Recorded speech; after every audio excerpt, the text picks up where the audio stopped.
అందరికీ నమస్కారం అండి. తాజాగా స్మార్ట్ బస్ ఆపరేటర్ ప్రతి ఒక్కరికి ఒక శుభవార్త చెప్పింది. ఆర్టీసీ బస్సుల కంటే 20% తక్కువ ఛార్జీ తమ స్మార్ట్ బస్సులో ఉంటుందని ప్రకటించింది. దీనికి సంబంధించిన పూర్తి వివరాలు ఈ వీడియోలో తెలుసుకుందాం. అంతకన్నా ముందు ప్రతి ఒక్కరూ మన ఛానల్ సబ్స్క్రైబ్ చేసుకోండి. ప్రభుత్వం నుంచి వచ్చే ఏ చిన్న అప్డేట్ అయినా మీకు అందరికన్నా ముందు తెలియజేస్తాను. తమ బస్సుల్లో ఆర్టీసీ బస్సుల కంటే 20% తక్కువ ఛార్జీలు ఉంటాయని smart bus operator fresh bus ప్రకటించింది. హైదరాబాద్ టు విజయవాడ, బెంగళూరు టు తిరుపతి మార్గాల్లో ప్రస్తుతం 12 ఎలక్ట్రిక్ బస్సులను నడుపుతున్నామని తెలిపింది. డీజిల్ బస్సులతో పోలిస్తే నిర్వహణ ఖర్చు తక్కువ కాబట్టి ఛార్జీలు తక్కువ అని పేర్కొంది.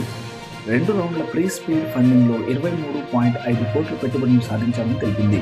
2025 మార్చి నాటికి 100 కోట్లను సేకరిస్తామని తెలిపింది. అప్పటికి తెలంగాణ, ఏపీ, కర్ణాటక, తమిళనాడు, మహారాష్ట్ర, ఢిల్లీ, జైపూర్, పంజాబ్, హర్యానా మొదలైన 30 నగరాల్లో 170 బస్సులను నడపనుంది.